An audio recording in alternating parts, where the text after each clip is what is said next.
آئیے تاریخ عالم کے ایک ایسے واقعے پر نظر ڈالتے ہیں جس نے صرف 100 سال کے اندر دنیا کا نقشہ ہمیشہ کے لیے بدل کر رکھ دیا۔ یہ ایک ایسی کہانی ہے جو اپنی رفتار، وسعت اور اثرات میں تقریباً بے مثال ہے۔ ذرا اس عدد پر غور کریں، 13 ملین مربع کلومیٹر۔ اپنے عروج پر ابتدائی اسلامی خلافت اتنے بڑے رقبے پر پھیلی ہوئی تھی، مطلب اسپین سے لے کر ہندوستان کی سرحدوں تک۔ یہ تاریخ کی چند سب سے بڑی سلطنتوں میں سے ایک تھی۔ اچھا، اس بات کو سمجھنے کے لیے ایک مورخ جیمز بکن کی بات سنتے ہیں۔ وہ کہتے ہیں کہ ان فتوحات کی رفتار اور پھیلاؤ کا مقابلہ اگر کوئی کر سکتا ہے تو وہ صرف سکندر اعظم ہے۔ لیکن یہاں ایک بہت بڑا فرق ہے۔ سکندر کی سلطنت تو اس کے مرتے ہی بکھر گئی، جبکہ یہ فتوحات ایک ایسی تہذیب کی بنیاد بنی جو آج تک دنیا پر اپنے اثرات رکھتی ہے۔ تو سوال یہ پیدا ہوتا ہے کہ آخر یہ سب کچھ اتنی تیزی سے ہوا کیسے؟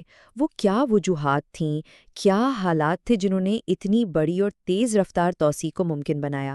آئیے اسی کا جواب تلاش کرتے ہیں۔ اس کا جواب کسی ایک چیز میں نہیں، بلکہ اس وقت کے حالات میں ہے۔ سمجھیں کہ کئی چیزیں ایک ساتھ ہوئیں جس نے ایک پرفیکٹ سٹارم یعنی ایک بہترین طوفان کی صورتحال پیدا کر دی، جس نے عرب سے باہر نکلنے کا راستہ بالکل صاف کر دیا۔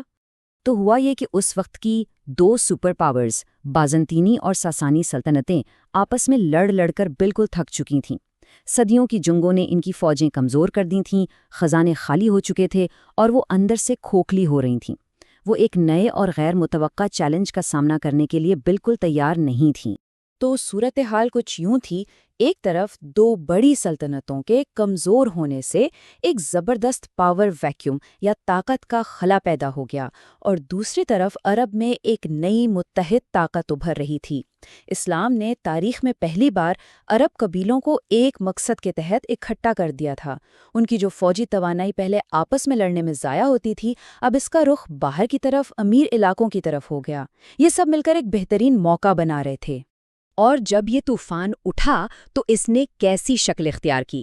مورخین نے عرب فوجوں کی پیش قدمی کو ایک انسانی سونامی کا نام دیا ہے، کیونکہ وہ ناقابل یقین رفتار سے ایک کے بعد ایک علاقے کو فتح کرتے چلے گئے۔ ذرا اس رفتار کو دیکھیں۔ یہ ٹائم لائن بتاتی ہے کہ سب کچھ کتنی تیزی سے ہوا۔ صرف چند دہائیوں میں سلطنت پھیلتی ہی چلی گئی۔ 636 میں شام فتح ہوا، 642 تک مصر بھی شامل ہو گیا، 651 تک تو طاقتور ساسانی سلطنت کا نام و نشان مٹ چکا تھا، اور 711 تک تو یہ فوجیں یورپ میں داخل ہو چکی تھیں۔ تاریخ میں ایسی مثال ملنا بہت مشکل ہے۔ سب سے پہلے نظریں بازنطینی سلطنت کے سب سے امیر اور اہم صوبے شام پر پڑیں۔ یہ علاقہ بہت تیزی سے خلافت کے کنٹرول میں آیا اور یہاں سے مشرق وسطیٰ میں مزید فتوحات کا دروازہ کھل گیا۔ اس کے فوراً بعد باری آئی مصر کی، جسے اپنی زرخیزی کی وجہ سے بازنطینی سلطنت کا اناج گھر کہا جاتا تھا۔ اس کی فتح صرف ایک بڑی فوجی کامیابی نہیں تھی، بلکہ اس نے نئی ریاست کو بے پناہ معاشی وسائل بھی فراہم کیے۔ اسی دوران مشرق میں ایک اور بڑی طاقت ساسانی سلطنت کا مکمل خاتمہ ہو گیا۔ میسوپوٹیمیا اور فارس، جو اس قدیم سلطنت کا دل تھے، پوری طرح اسلامی خلافت کا حصہ بن گئے اور ایک پوری تہذیب تاریخ کا حصہ بن گئی۔ لیکن فتوحات کی یہ لہر رکی نہیں، بلکہ مغرب کی طرف بڑھتی رہی۔ شمالی افریقہ کا پورا ساحلی علاقہ جو کبھی رومی سلطنت کا حصہ تھا، آہستہ آہستہ خلافت کے کنٹرول میں آتا گیا۔ اور آخر کار یہ انسانی سونامی سمندر پار کر گیا۔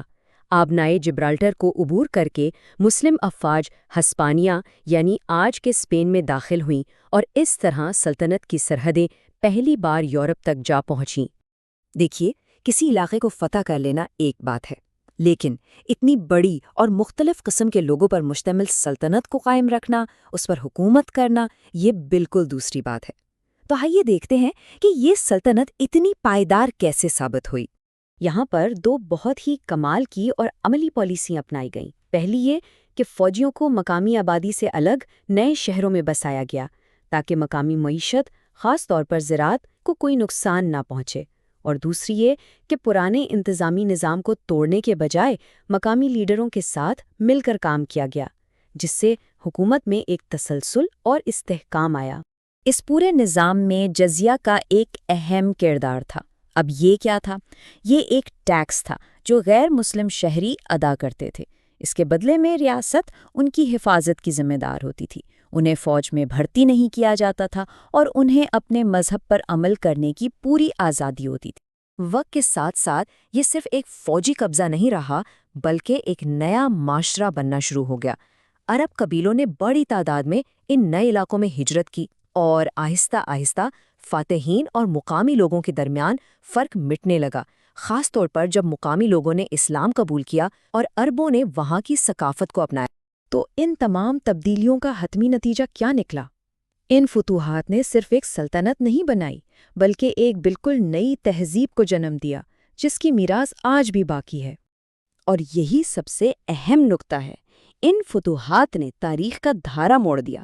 انہوں نے اسلام کو صرف جزیرہ نما عرب تک محدود نہیں رہنے دیا بلکہ اسے ایک عالمی مذہب بنا دیا اور ایک ایسی تہذیب کی بنیاد رکھی جس نے صدیوں تک علم، سائنس اور ثقافت کی دنیا کو روشن کیا۔ لیکن تاریخ کا ایک دوسرا رخ بھی ہوتا ہے، فاتح کی کہانی کے ساتھ ساتھ مفتوح کی کہانی بھی۔ عظیم فارسی شاعر فردوسی کا یہ قول ایک بالکل مختلف تصویر دکھاتا ہے۔ یہ ان لوگوں کے درد، نقصان اور ثقافتی صدمے کی ایک طاقتور یاد دہانی ہے جن کی دنیا ہمیشہ کے لیے بدل گئی تھی۔